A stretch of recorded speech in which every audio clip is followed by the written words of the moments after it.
Hello, everybody. Welcome back to this channel. Hope you're doing good. While the nation tuned in for Cedrick Nkabine's press briefing today, there was another briefing happening almost simultaneously that has caught many off guard. Senzo Mchunu's chief of staff, Cedrick Nkabinde, stepped forward to give his own account, highlighting different perspectives and raising questions that the public is eager to have answered. This dual set of briefings underscores a rare moment where multiple narratives are emerging at the same time, and it forces us as citizens and analysts alike to carefully dissect the information. What does this mean for political accountability and transparency? Only time will tell, but one thing is clear. Today, the story isn't just about one voice, it's about several voices competing to shape the narrative. Today, South Africa witnessed an unusual moment in the public eye. Two high-profile press briefings taking place on the same day. Cedrick Nkabinde addressed the nation, but almost in parallel, Senzo Mchunu's chief of staff, Cedrick Nkabinde, held his own press briefing. For anyone following political developments, this is a moment that demands attention. The police visited my flat and I was not available. My brother was only available, remained behind. They knocked, banged the door, and my brother, when he opened the door, they thought it was me. They called my brother as Cedrick. They entered the flat. There were plus or minus 15 to 20 wearing camouflage and with balaclava cover their faces with a high caliber rifles. They entered my flat and they thought my brother was myself, and they demanded to search the flat without showing any warrant or any search warrant. When the brother is asking them to show a search warrant, they started to assault him with the firearms butt. They started to assault him thinking it was me, asking about where is the search warrant, because they could not show the search warrant. And then they started to search my flat upside down until my brother had to produce his identity document to show that it was not him, it was not me. That is when they stopped assaulting him. It means they were assaulting me in a nutshell. Then they started to inquire, where is Cedrick, the chief of staff? They started to ask my brother, do you see what is happening on TV? Then my brother said to them, no, I hardly watch television. They were driving 3 cars, one BMW and one Ford SUV and the Kumbi. Then they demanded my brother as to he must take them to show where I was. And my brother said he think I'm at a nearest estate. Then they forced him against his will. They dragged him down from that floor. They dragged him to the cars, assaulting him again, forcing him to go and show where I was after they finished searching the house. Then they went to the estate where I was, and unfortunately to them, they could not gain access. Then they had to drive back to drop my brother. And on the way, they are saying they cannot come all the way from KZN for nothing. We must get the chief of staff.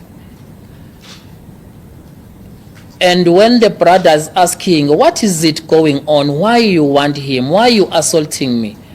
Then they said, we are here. We are being sent by the National Commissioner, General Masemola, to come and look for the Chief of Staff. Then they went back to my flat where they dropped my brother in pain, terrified, traumatized. That is when he got a chance to contact me. Then he relayed the story that what happened. And he was very traumatized, terrified, the way he was assaulted by police wearing balaclava. And I advised him to go to the hospital, of which he did.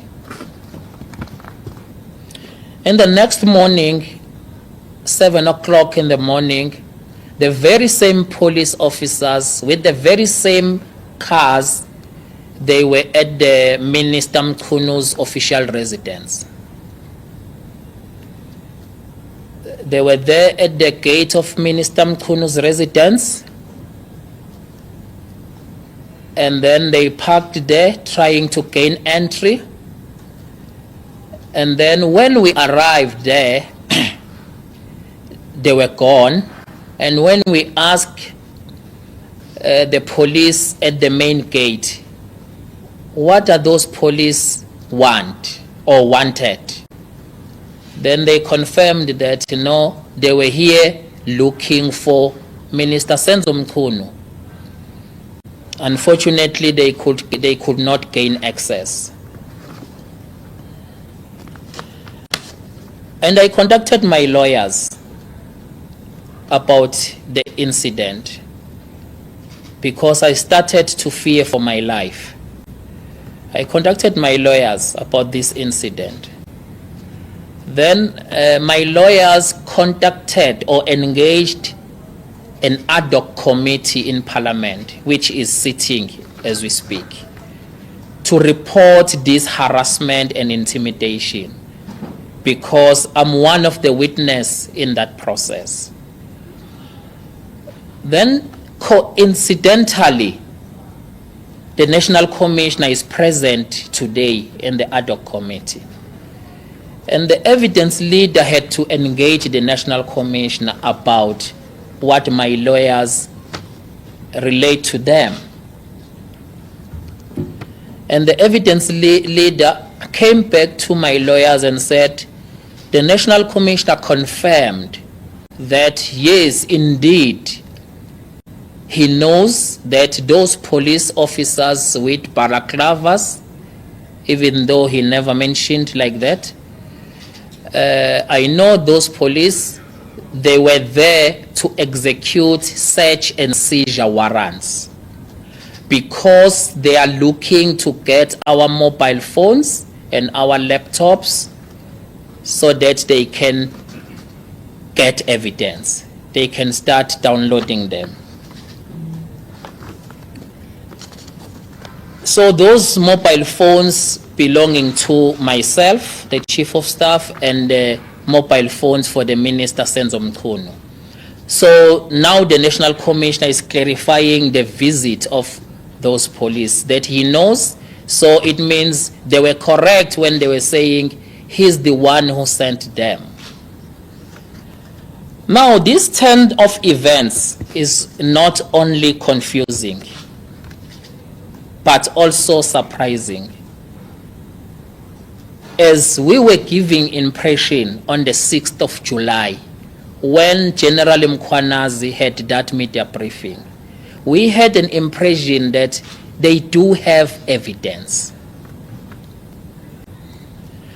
Now, from the 6th of July until today, after so many months, they still had to get search warrants and get our mobile phones. They still do their witch hunt, fishing. It means it was not correct that they do have evidence.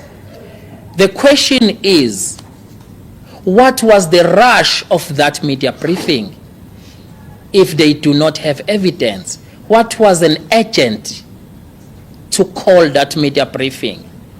So now we are preparing to go and present ourselves to Madlanga Commission. We are preparing to go and present ourselves to an ad hoc committee.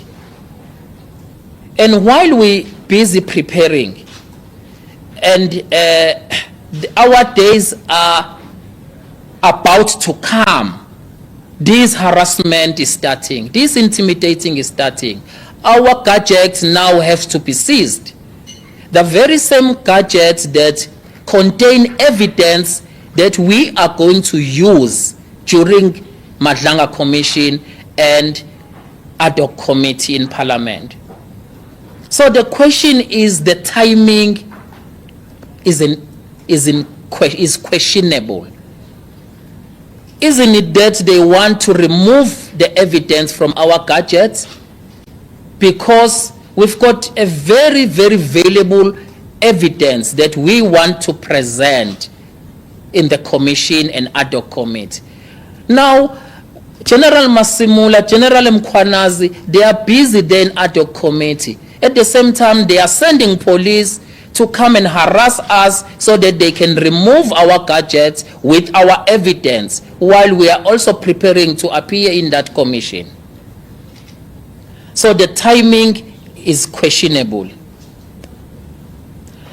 So I am arranging with my lawyers to engage with both the Madlanga Commission and the Parliamentary Ad hoc Committee for these gadgets to be ordered and handed over and kept safe until our appearance. Because we are now see that evidence containing those gadgets are now at risk to be removed. Under these circumstances, I appeal to the National Commissioner for the police to respect the ongoing process which was established by the President and Parliament. As a law-abiding citizen, I am available in any due processes because I've got nothing to hide. I've committed no crime, including subjecting myself to any investigation. Should the police want to get hold of me in the process of their investigations, can it be a search and seizure? It will have to be done through my lawyers.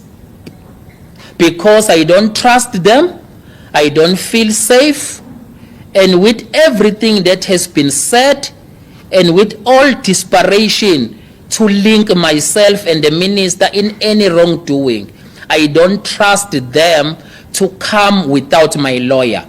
If they come to search and seizure anything, I want my lawyer to be present. So I'm appealing to the National Commissioner to engage my lawyer if they want to come and conduct their search,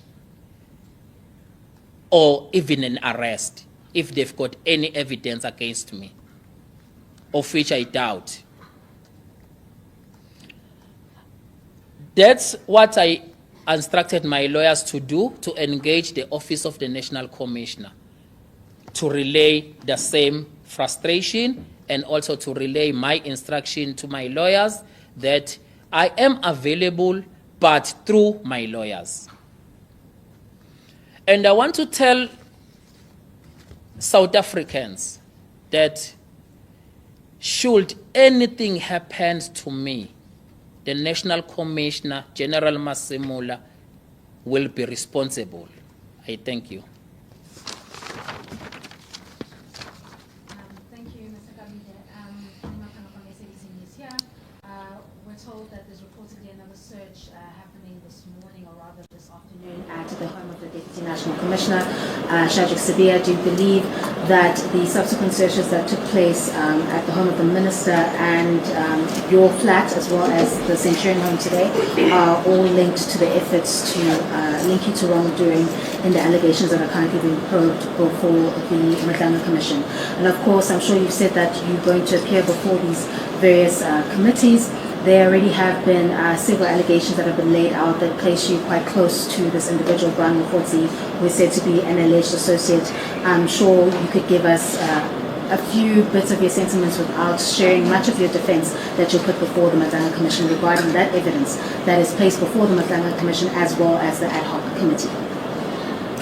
What I can say without going into details of the merits of the case or merits of allegations, what I can say, we are ready and we are eager to go and give our side of the story. And when we go there, the picture will be different altogether, because the minister have done nothing wrong. He's never committed any crime, neither myself. I've never committed any crime.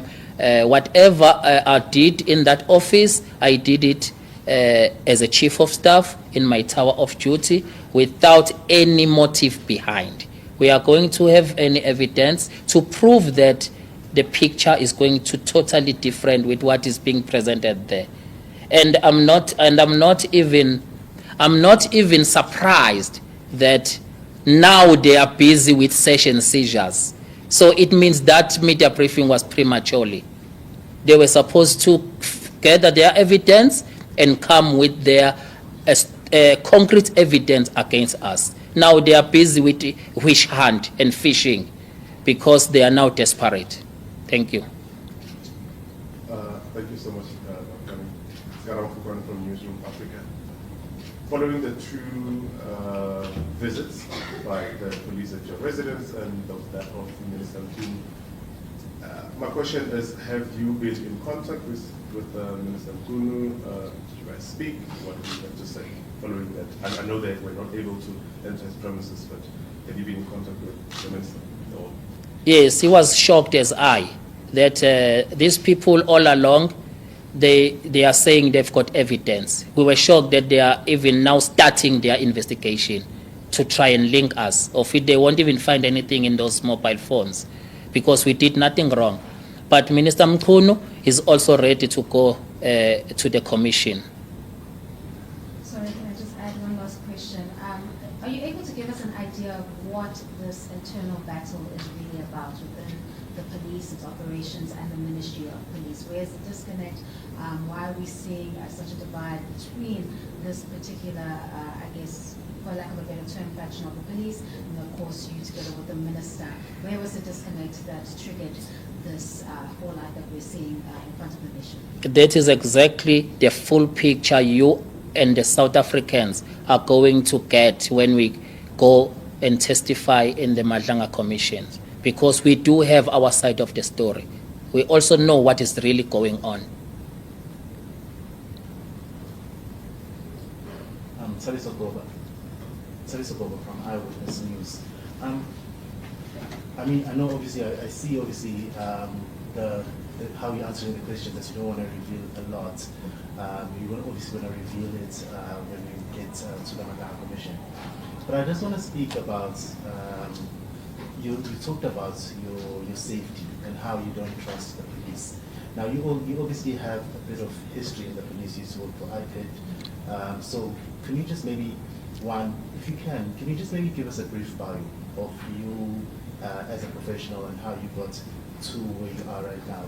But secondly, just maybe speak to us more around how this institution that you used to work for, now you have to come here, and actually, do you feel like you coming here is the best way of protection, to come out and say, if anything happens to me, this person is responsible? Do you feel that this was your last resort?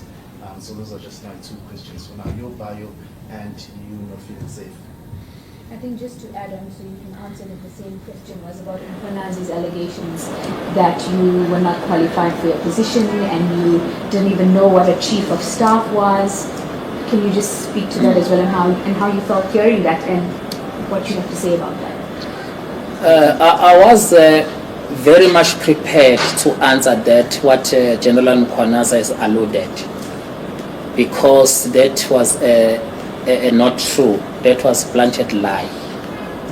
I think he just have personal vendetta against me to tarnish my name, because I joined the police 2004. I grew up in ranks where I joined the detectives, and subsequently I was promoted to the IPID. It was ICD then, as a captain, a senior investigator.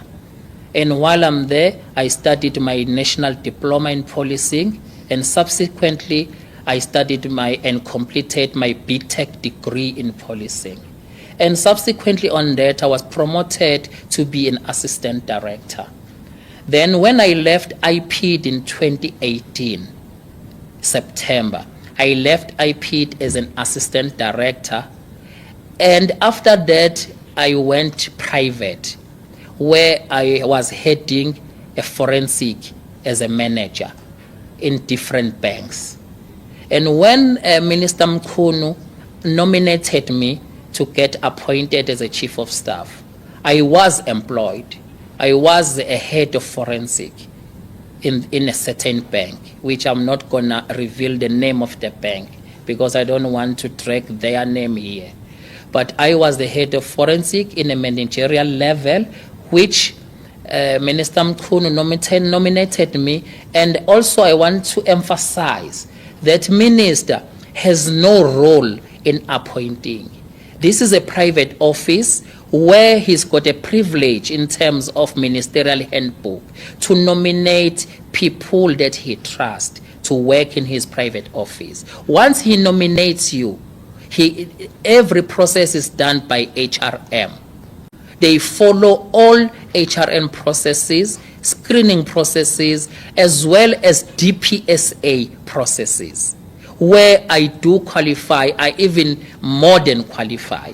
With my experience and with my BTech degree, the minimum requirement to become a chief of staff, which is a chief director, a minimum requirement is a degree. I do possess a BTech degree in policing.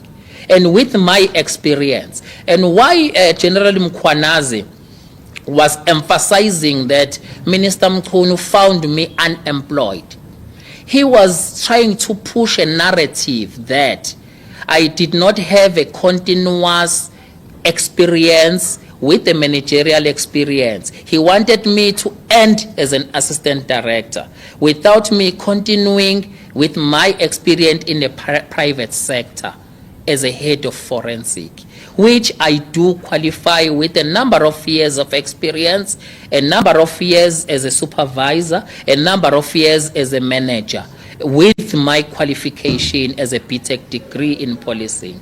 And interestingly, just to cover that, which I'm still gonna talk about in an ad hoc committee, the very same General Mkhwanazi was a very close friend of mine. Party together, come to my house, go to his house. A very close friend of mine. And when I was employed in a private sector, General Mkhwanazi knew where I was working. He used even to come to my workplace to visit me. He used to attend our NDA functions, that he knows where I was working. But now, because of desperate move to tarnish my name, he come and blatantly lie that Minister Mchunu found me unemployed, of which he knows very well. So that is what the situation is. Fearing for your life. And about fearing for my life, and myself, I am a seasoned and a career police officer. I know the field. And I know in the situation like this, a policeman plus or minus 15 come with balaclava. Why are they hiding themselves?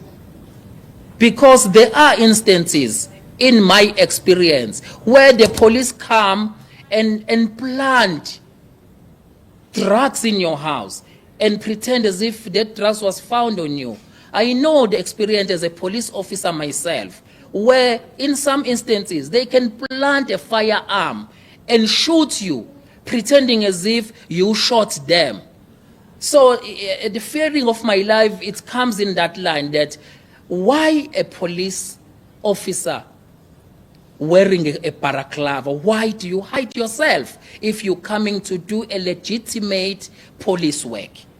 Because you don't hide yourself. You introduce yourself, you produce your search warrant, you do your work.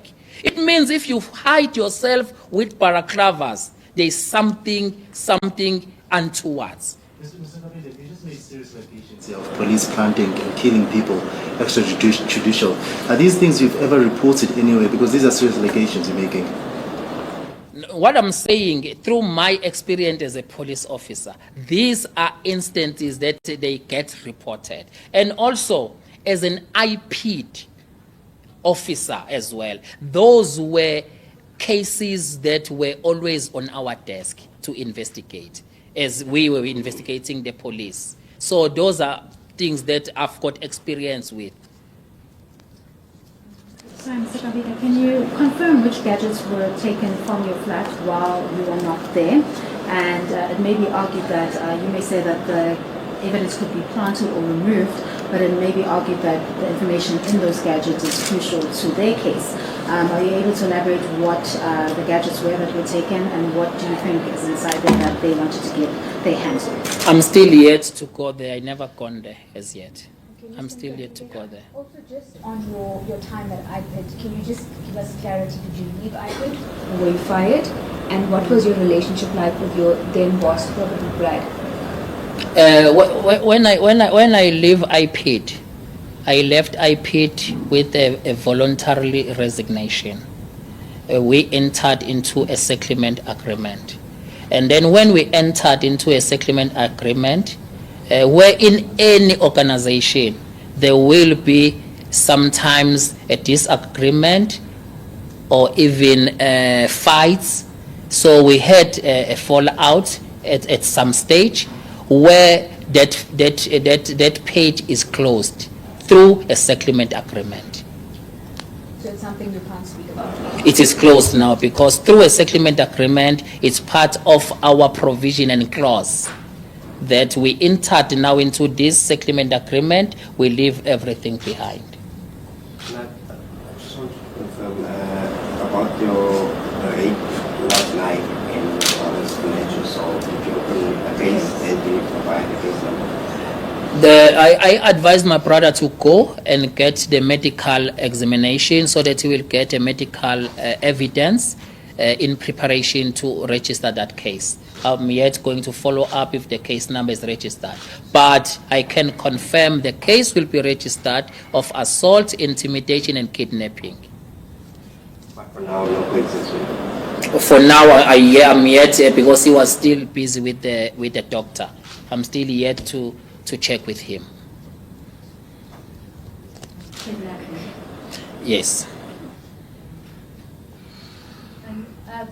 The lawyers, have they communicated with SAPS regarding this procedure that took place, and whether it's linked to any ongoing investigation that the National Commissioner or the provincial SAPS may be working on?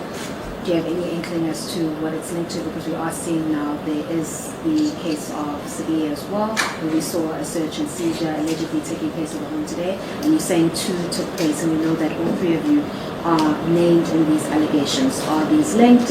What do your lawyers know about these particular search and seizure instances or warrants, if that is the case? Yeah, by the confirmation of the National Commissioner, he did confirm that through evidence leader in an ad hoc committee that he know about search and seizure warrant to myself and the minister. They never mentioned Sibiya, that so that they can seize our gadgets so that they can continue with their investigation. Obviously, it's investigation pertaining to the current situation.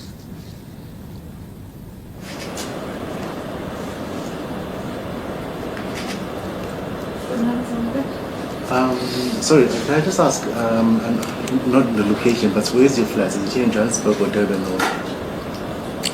In Johannesburg. Okay, that's all. That's all. That's all. And how did you know that these police came from KZN? That's what they said. They said we cannot go all the way from KZN for nothing. it means they will leave not stone unturned until they found me. Maybe to really assault me because they assaulted the wrong person, thinking it's me. Maybe if it's me, it might be more than an assault. That is why I'm telling the public that anything happened to me, Masemola, the National Commissioner, General Masemola, has the one who sent these people, these police to us. He will be responsible. Do you have any relationship with Brown Mahoti, sorry? Do you have any relationship with Brown Mahoti? No, I don't have any relationship. Brown Mahoti is one of the guests, like any other guest, come and visit the minister. And as the person who's responsible arranging those meetings, then I know him. He arranged those meetings through me, like any other guest. So I guess the insinuation or allegation from Mchunu that this was an alleged close associate of the police minister, do you know anything about that having any merit? No, it does not have any merit, but we will divulge more when we get to the commission and ad hoc committee. But Brown Mahoti is not a close associate to the minister. He's a person that he knows like any other person. As a guest come to see him, and also known as an ANC person, comrade from Northwest. You mentioned that you are fearing for your life. After speaking with the police minister, does he have, is he echoing the similar sentiments because of the harassment that he faced? Remember, we cannot compare myself and the minister because the minister enjoys protection. So are you? Thank you. Okay. Are you currently on leave too? From your, or are you currently on paid leave? No, I'm not on leave. What's your status? I'm still employed as a chief of staff of Minister Mchunu, and then acting Minister Kachala arrives, and then he then with a mutual agreement, me and him, that I need to focus on this Madlanga commission. Then I will not have much time to deal with an office work. Then he had to no other option but to get someone who will then resume my duties. But I'm still a chief of staff and the Minister of Police. And lastly, is this press conference just the last resort to safeguard your life, and was it sanctioned by the police minister or your employer to address the media regarding this sensitive developments in your life? No, it's my own initiative. Just clarity. So the raid that your residence was yesterday, last night, the ministers, well, they couldn't get entry, but it was a small. In the minister's house, official resident, it was this morning at 7 o'clock in the morning.